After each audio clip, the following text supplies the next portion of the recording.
नमस्कार, मैं हूं अंजलि इस्टवाल और देश की बात में आपका स्वागत है। शुरुआत करते हैं कांग्रेस से जुड़ी बड़ी खबर के साथ। प्रशांत किशोर, जो कि राजनीतिक रणनीतिकार हैं, वो कांग्रेस में शामिल नहीं होंगे। आज उन्होंने कांग्रेस नेतृत्व की पेशकश को ठुकरा दिया। पिछले कई दिनों से ये कयास लगाए जा रहे थे कि प्रशांत किशोर कांग्रेस में शामिल हो सकते हैं। कांग्रेस को अगले चुनावों के लिए तैयार करने की उनकी योजना पर भी बहुत चर्चा हो रही थी, लेकिन उन्होंने कांग्रेस के प्रस्ताव को नामंजूर करते हुए कहा कि कांग्रेस को नेतृत्व की जरूरत है और उसे सामूहिक इच्छा शक्ति चाहिए।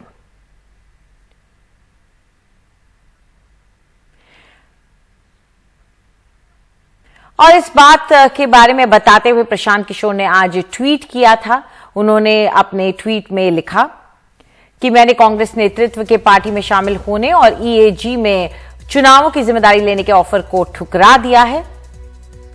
मेरी राय में मेरे शामिल होने से ज्यादा कांग्रेस को नेतृत्व और सामूहिक इच्छा शक्ति की जरूरत है, ताकि बुनियादी सुधारों के माध्यम से जड़ें जमाए बैठी संगठनात्मक समस्याओं को ठीक किया जा सके।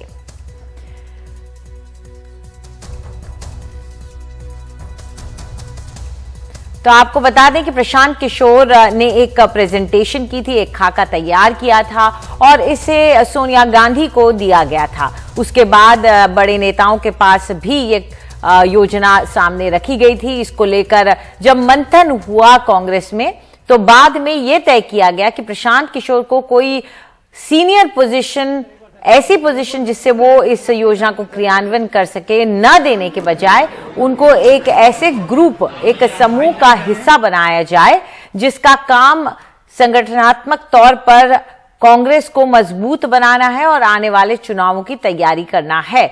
अब बढ़ते हैं दूसरी खबर की तरफ। सोमवार को लाउडस्पीकर को लेकर महाराष्ट्र में हुई सर्वदलीय बैठक के बाद भी लाउडस्पीकर का मुद्दा राज्य में बढ़ता ही नजर आ रहा है। राज ठाकरे अब भी औरंगाबाद में 1 मई को रैली करने का ऐलान कर रहे हैं, जबकि औरंगाबाद पुलिस ने वहां भीड़ जमा होने पर रोक लगा दी है। लाउडस्पीकर को लेकर सोमवार को महाराष्ट्र सरकार की बैठक के अगले दिन औरंगाबाद पुलिस ने महाराष्ट्र पुलिस अधिनियम धारा 1952 के तहत नोटिस जारी कर 25 अप्रैल से 9 मई तक 5 या उससे ज्यादा लोगों के जमा होने पर रोक लगा दी है। उधर राज ठाकरे 1 मई को औरंगाबाद में रैली कर रहे हैं। एमएनएस ने एक वीडियो के जरिए इसका ऐलान किया। इस बीच महाराष्ट्र के गृह मंत्री दिलीप वळसे पाटील लाउडस्पीकर के मुद्दे पर मुख्यमंत्री से मिले। उन्होंने कहा, इस मामले में पुलिस उचित कदम उठाएगी। कल की जो मीटिंग सर्वदलीय मीटिंग हुई, उसमें सारी चर्चा हो गई। अभी उसके बाद में भी अगर उनको पब्लिक मीटिंग लेना है तो इसके बारे में क्या करना है आगे, इसका निर्णय जो है वो औरंगाबाद के पुलिस कमिश्नर करेंगे। मैंने बार बार इसको स्पष्ट किया है कि अगर कानून व्यवस्था बिगड़ने की कोशिश कोई भी करता है तो इसमें सरकार जरूर कार्रवाई करेगी। पिछले कई दिनों से बीजेपी और एमएनएस के नेता शिवसेना के हिंदुत्व पर बयानबाजी कर रहे हैं। सोमवार शाम महाराष्ट्र के मुख्यमंत्री उद्धव ठाकरे ने इस मुद्दे पर अपनी सफाई दी।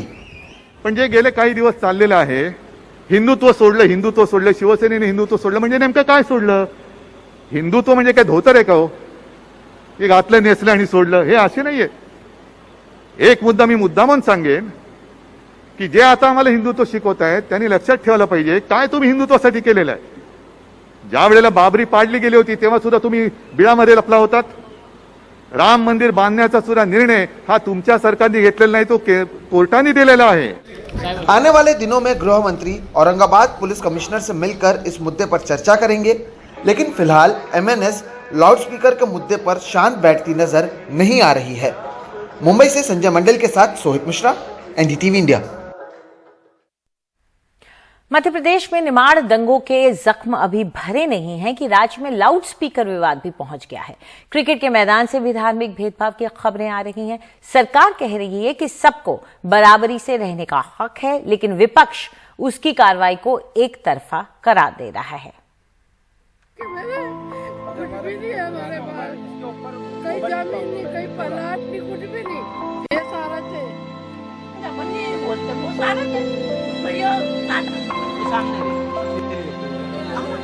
खरगोन दंगों में पीड़ितों के आंखों से आंसू सूखे। इससे पहले मध्य प्रदेश के इंदौर के संवेदनशील चंद्रभागा इलाके में हनुमान चालीसा और अजान एक साथ सुने जा सकते हैं।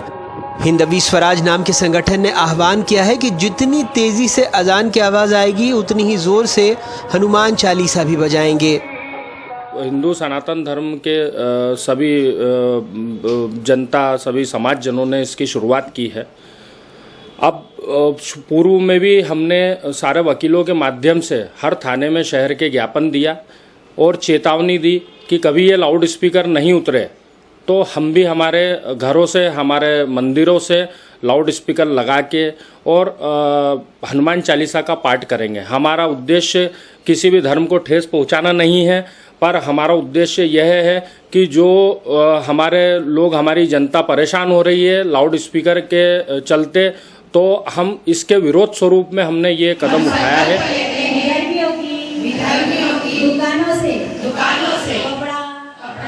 नफरत शहर तक सीमित नहीं है। खरगोन के पास उबदी गांव का एक वीडियो वायरल हुआ है जहां महिलाएं संकल्प लेती दिख रही हैं कि विधर्मियों की दुकान से सामान नहीं खरीदेंगे। भीड़ में छोटी छोटी बच्चियां भी हैं। संज्ञान में आया है कि किसी उदी गांव में इस टाइप की गायत्री परिवार के द्वारा शपथ दिलाई जा रही है। इसकी अभी हम लोग जांच करवाते हैं और दिखवाते हैं कि इसमें वास्तु स्थिति क्या है, और जैसा भी जांच के पश्चात स्थिति निर्मित होगी तदनुसार कार्रवाई भी करेंगे। हिंदू भाइयों पर जो खरगोन में कतरगांव करही थाना इलाके में तो बाकायदा अनाउंसमेंट हो रहा है कि खरगोन में हुए दंगों में पत्थरबाजी का जवाब दें और हिंदू समाज से अपील है कि वर्ग विशेष की दुकानों से सामान नहीं खरीदें। पुलिस ने मामले में कार्रवाई भी की है। एक वीडियो हमारे ने देखा कल एक, जिसमें अनाउंसमेंट हो रहा था, जो उसमें किसी वर्ग विशेष के विरुद्ध घृणा फैलाई जा रही है। पुलिस ने उसका स्वतः संज्ञान लिया है और उसके विरुद्ध घृणा फैलाने की कार्रवाई की है और आगे पुलिस इन्वेस्टिगेशन कर रही है। खंडवा में तो मामला क्रिकेट के मैदान तक पहुंच गया। मुस्लिम खिलाड़ियों का आरोप है कि विधायक कप क्रिकेट टूर्नामेंट में उन्हें खेलने नहीं दिया जा रहा। बाकायदा प्रशासन को ज्ञापन देकर उन्होंने टूर्नामेंट रोकने की मांग की है। वहीं आयोजकों का कहना है कि उन्होंने किसी भी तरह का प्रतिबंध नहीं लगाया। जो टीम प्रतियोगिता में पहले रजिस्टर्ड हो गई थी उन्हीं में से पहली 32 टीमों का चयन किया गया है। इस टूर्नामेंट में कोई भी मुस्लिम टीम और मुस्लिम खिलाड़ियों की एंट्री नहीं है। तो कहने का तात्पर्य यह है कि इस महान खेल में इस प्रकार की विचारधारा वाले व्यक्ति अगर उत्पन्न हो जाएंगे तो क्रिकेट का भविष्य आने वाले वक्त में हिंदुस्तान का और मध्य प्रदेश और खंडवा जिले का किधर और जाएगा, किस ओर जाएगा, कोई नहीं जानता। तो हम चाहते हैं कि ये विधायक कब तुरंत रोका जाए और ख़त्म किया जाए। 32 टीमें हमारे पास जो पहले आई, हमने उनको खिलाई। टूर्नामेंट करा रहे हम लोग। हमको टूर्नामेंट में, हमारे टूर्नामेंट को सफल करने के लिए किस तरह की टीमों को खिलाना, कैसे खिलाना, किस तरह से उसको कराना, इस आयोजन का प्रकार क्या हो, हमको किस टीका लगा के कराना है या हनुमान चालीसा करा कराना है, ये हमारी सोच है। टूर्नामेंट हम करा रहे हैं। राज्य में नफरत की खाई बढ़ती जा रही है, लेकिन सत्ताधारी क्या कह रहे हैं सुनिए। हमको दर्द होता है। खरगोन का नाम विकास के नाम पर दुनिया के अगर अकल पर चमकता है तो हमें गर्व होता है, पर पत्थर के नाम से दुनिया में अगर मीडिया में दिखाया जाता तो हमें दुख होता है। और इसलिए मैं आग्रह करता हूँ ऐसे सब भाइयों से कि जो इस गतिविधि में अगर लिप्त रहेगा तो ईंट का जवाब पत्थर से देने के लिए सरकार तैयार है। हनुमान चालीसा नहीं पढ़ते थे, अब नई मुहिम शुरू हुई है। कई चीजें नहीं होती यार, रोज टेक्नोलॉजी बदल रही है, रोज विषय बदल रहे हैं, रोज आपके कपड़ों के कलर बदल रहे हैं, डिजाइन बदल रही है, आपकी बालों की स्टाइल बदल रही है। तो फिर अगर आदमी उसमें भी स्टाइल बदल रहा है तो क्या दिक्कत है। इस देश में सबको अपनी अपनी स्वतंत्रता है, बशर्ते दूसरे की स्वतंत्रता का हनन न होता। बहरहाल ये तस्वीर मंदसौर के मल्हारगढ़ की है, जहां दुर्गा वाहिनी के आत्मरक्षा प्रशिक्षण शिविर में वित्त मंत्री जगदीश देवड़ा भी तलवार से करतब दिखा रहे हैं। दो धर्मों के बीच लाउड स्पीकर को लेकर प्रतिस्पर्धा है, लेकिन इससे प्रेम नहीं, नफरत का प्रसार किया जा रहा है। शायद कबीर होते तो आज भी दोनों धर्मों के कट्टरपंथियों को लेकर यही कहते, मुल्ला मुनारे का चढ़ी है, अल्लाह न बहिरा होए, यही कारण तू बांग दे, सो दिल ही भीतर जोए। मध्य प्रदेश में अपने ब्यूरो सहयोगियों और भोपाल से कैमरा पर्सन रिजवान खान के साथ अनुराग द्वारी, एनडीटीवी इंडिया। देश की बात में वक्त एक छोटे से ब्रेक का। ब्रेक के बाद उत्तराखंड के रुड़की में कल होने वाली धर्म संसद को लेकर सुप्रीम कोर्ट ने दी क्या चेतावनी, ये हम आपको बताएंगे।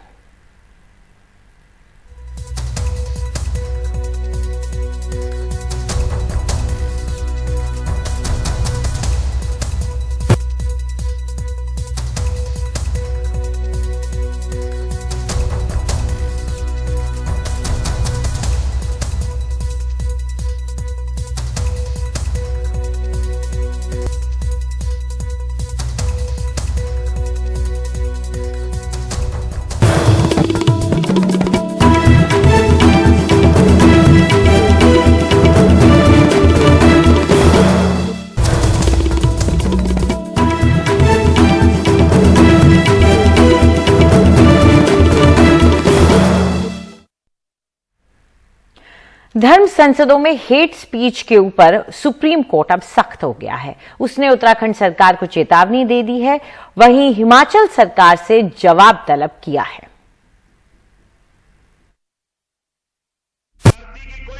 धर्म संसदों में मुस्लिमों के खिलाफ हेट स्पीच पर सुप्रीम कोर्ट ने अब शिकंजा कस दिया है।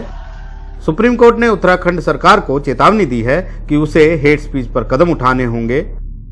अदालत ने कहा, अगर बुधवार को रुड़की में धर्म संसद में हेट स्पीच हुई तो मुख्य सचिव जिम्मेदार होंगे। हम मुख्य सचिव को अदालत में तलब कर लेंगे। हेट स्पीच रोकना सरकार का कोई एहसान नहीं, वो सुप्रीम कोर्ट की गाइडलाइन को मानने के लिए बाध्य है। मुख्य सचिव हलफनामा दाखिल कर बताएं कि क्या कदम उठाए गए हैं। वहीं ऐसी ही धर्म संसद हिमाचल के ऊना जिले में 17 से 19 अप्रैल को हुई। फिर से हेट स्पीच दी गई, लेकिन अब सुप्रीम कोर्ट ने हिमाचल सरकार को आड़े हाथों लिया है। अदालत ने कहा, सरकार को ऐसी गतिविधि को रोकना होगा। राज्य सरकार को यह बताना होगा कि क्या कोई निवारक कदम उठाया गया है या नहीं। सरकार हलफनामा देकर बताए कि ऐसी घटनाओं को रोकने के लिए क्या कदम उठाए गए। ये घटनाएं अचानक नहीं होती, ये रातों रात नहीं होती, इनकी घोषणा पहले से की जाती है। दरअसल 2018 में सुप्रीम कोर्ट ने मॉब लिंचिंग, हेट क्राइम को रोकने के लिए गाइडलाइन जारी करते हुए कहा था कि राज्य सरकार हर जिले में एसपी स्तर के अधिकारी को नोडल अफसर नियुक्त करेगी। डीएसपी स्तर का अफसर मॉब हिंसा और लिंचिंग को रोकने में सहयोग करेगा। एक स्पेशल टास्क फोर्स होगी जो हेट क्राइम या हेट स्पीच देने वालों को लेकर खुफिया सूचना इकट्ठा करेगी। राज्य सरकार ऐसे इलाकों की पहचान करें जहां ऐसी घटनाएं हुई हों और 5 साल के आंकड़े इकट्ठा करें। ऐसे मामलों में 2 समुदायों में बैर फैलाने की धारा 153A या अन्य धाराओं में तुरंत केस दर्ज हो, वक्त पर चार्जशीट दाखिल हो, नोडल अफसर निगरानी करे, फास्ट ट्रैक कोर्ट में केस चले, संबंधित धारा में ट्रायल कोर्ट अधिकतम सजा दे। सुप्रीम कोर्ट अब इस मामले की सुनवाई दिल्ली धर्म संसद मामले के साथ 9 मई को करेगा। अपने इस कदम से सुप्रीम कोर्ट ने साफ कर दिया है कि अब वो वक्त आ गया है जब हेट क्राइम जैसे अपराधों को सख्ती से निपटना होगा। इसके लिए चाहे उसे कड़े कदम उठाने पड़े या फिर किसी बड़े अधिकारी को कटघरे में खड़ा करना पड़े। नई दिल्ली से आशीष भार्गव, एनडीटीवी इंडिया।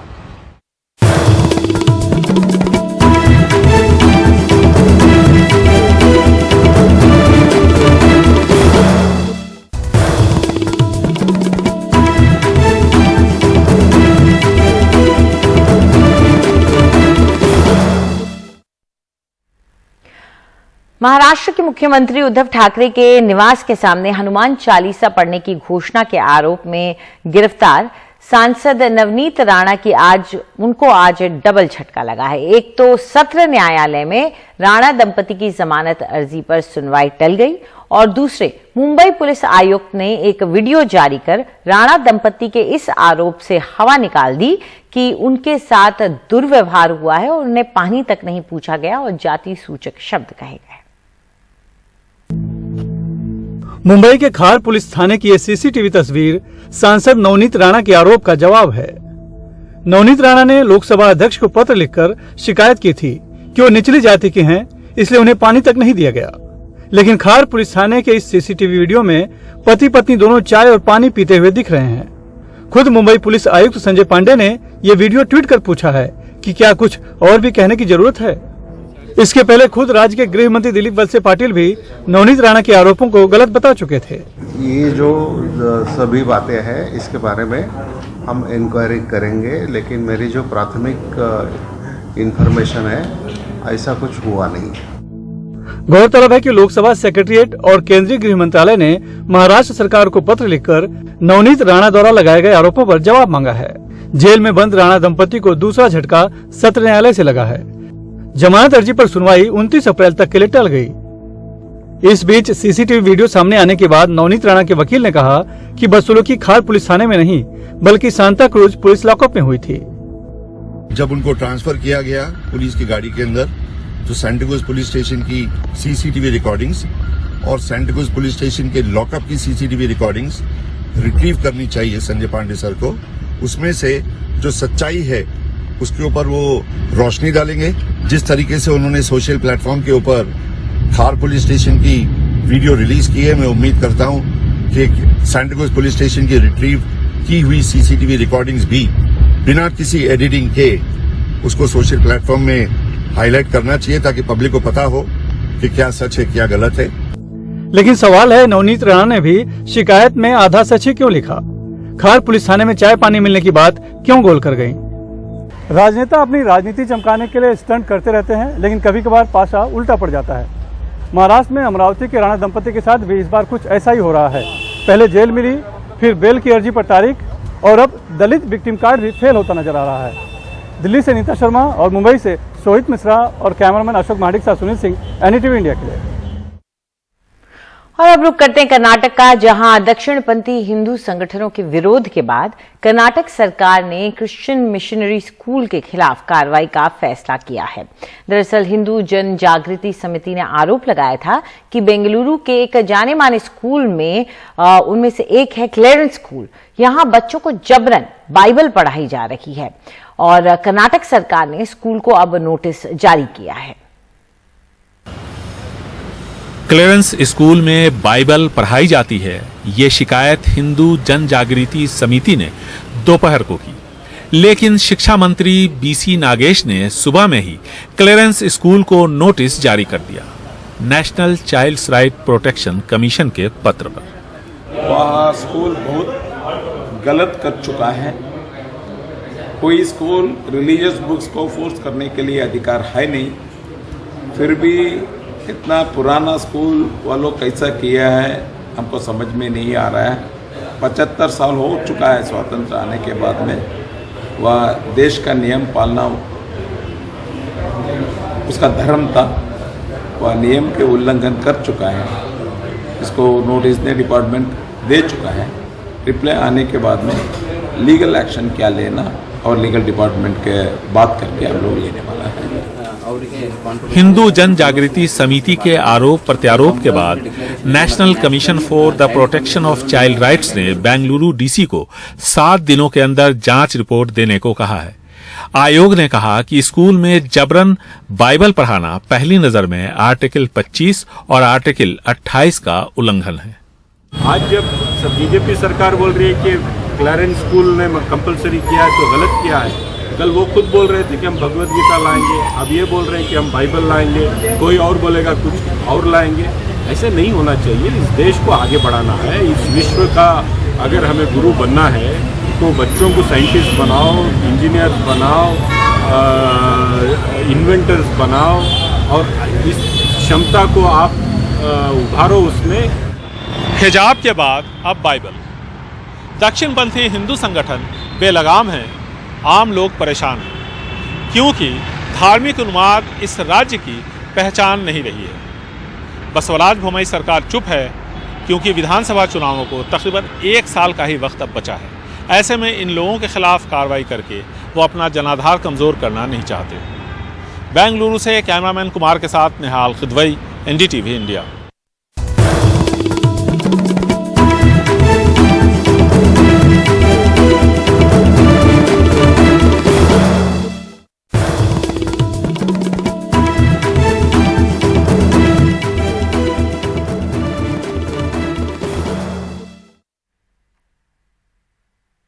दिल्ली से सटे नोएडा के गलेरिया मॉल में लॉस्ट लेमन्स नाम के एक बार में सोमवार की रात पार्टी करने गए कुछ लोगों और बार के स्टाफ के बीच में पैसे को लेकर झगड़ा हो गया।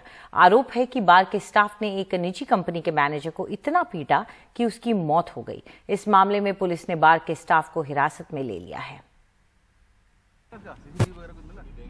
नोएडा के गैलेरिया मॉल में इसी लास्ट लेमन्स बार में सोमवार रात 30 साल के ब्रजेश राय अपने 6 दोस्तों के साथ पार्टी करने आए थे। रात करीब 11 बजे उनका पैसों को लेकर बार के स्टाफ से झगड़ा हो गया। बात इतनी बढ़ गई कि बार के बाउंसरों और दूसरे स्टाफ ने ब्रजेश के साथ मारपीट शुरू कर दी। बीती रात यहाँ पर मेरे ठीक जो सामने ये लॉस्ट लेमन्स बार है, यहाँ पर एक कंपनी की पार्टी चल रही थी। रात करीब 11 बजे पार्टी में आए लोगों और यहाँ के स्टाफ के बीच पैसों के लेन देन को लेकर झगड़ा हो गया। स्टाफ के लोगों ने पार्टी में आए एक शख्स की इतनी पिटाई की कि वो काफ़ी गंभीर रूप से घायल हो गया। उसको अस्पताल ले जाया गया और बाद में उसको मृत घोषित कर दिया। घायल ब्रजेश को अस्पताल ले जाया गया जहां उनकी मौत हो गई। ब्रजेश ई रिक्शा बनाने वाली कंपनी में मैनेजर थे।